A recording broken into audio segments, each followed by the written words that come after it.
Good morning, everyone. It is now the second week of ENGI 2304. Today you submitted your resume, or you're hopefully about to do that. I will get those back to you in time for the career fair, which is next week, I believe. And let's see, what else is going on? Let's look at the schedule first. So today you submit your resume and assignment 2 of the conventions assignment, which is the citations. Talked about that last week.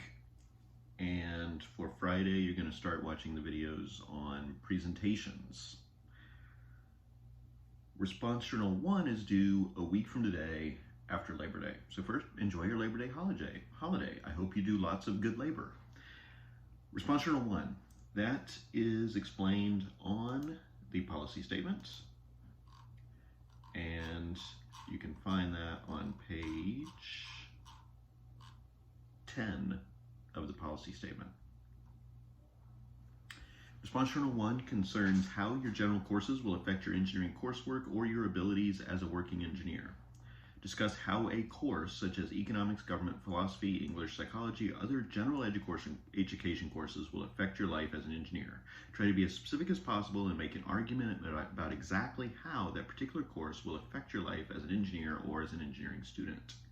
Use examples from the class itself and explain how what you did specifically in that class was useful or how you predict that it will be useful. This journal is specifically inquiring about your individual experience and is seeking your particular thoughts about the particular class that you took. You are speaking for yourself, not all engineers in general. Do not write about math, science, or writing courses. So, here's what I'm asking. Asking for a 2-page response, double-spaced, 2-page response. If you single-space, then it would be 1 page, that explains how one course you took, one non-math, science, engineering, writing course, will be helpful in the future, or right now, it doesn't matter, is helpful for you as an engineering student. What I want you to do is think about why the university requires you to have a broad education, and why the Accreditation Society for Engineering requires you to have a broad education. Why does everyone want you to be broadly educated? What does a broad education do? Well, in order to figure that out, I want you to look at one specific course and examine it. So this could be about things you did in the class. That class in humanities, ethics, helped you understand how to discuss difficult topics. It helped you learn argument.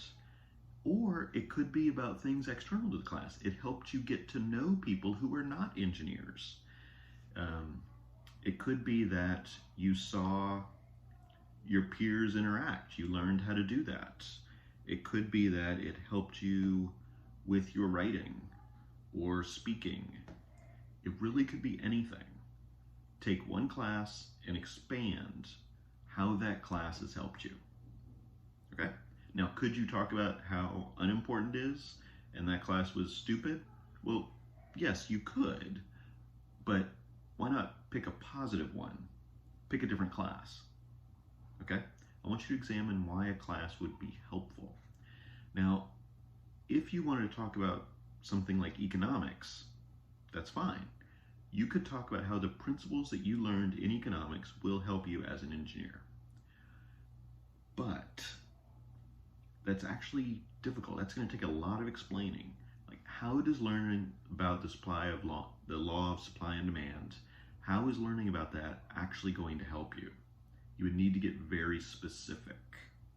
Okay, so make sure you do that. Make sure you get specific. So that's Response Journal 1. That's due a week from today. I also wanted to mention about peer reviews. First of all, if you have a peer review partner and that peer review partner does not submit a draft, you can't do a review. And that's fine. You are not responsible for the actions of your peers.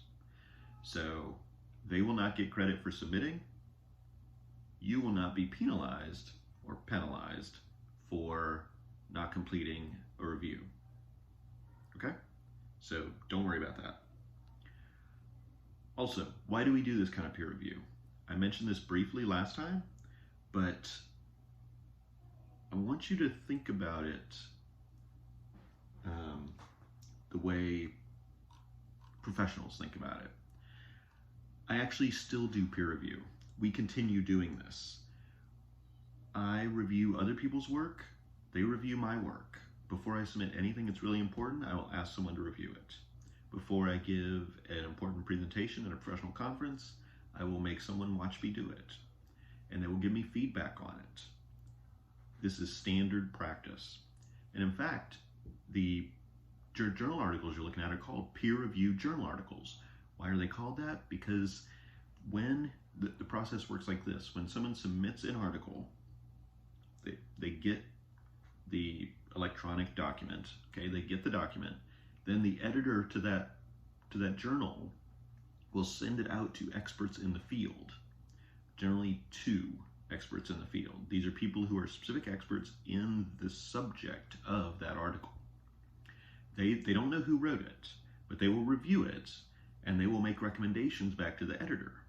They will say, yes, publish it as is, which is actually pretty rare, or publish it with these revisions, or reject. So publish it with these revisions, they'll make comments about the methodology, or about some of the results, and they'll want clarification on things. They're experts in the field, and they're trying to improve the quality of the articles that they're getting, to make sure that they're producing new knowledge and that they're clear. So this is still done. Peer review is standard, and it helps not only the people who get the feedback, but also the reviewers. Reviewers get to see what other people are doing. It helps them. So it works both ways. I think that's everything I need to say right now. Remember, if you have any questions, you can email me, and I hope the class is going well.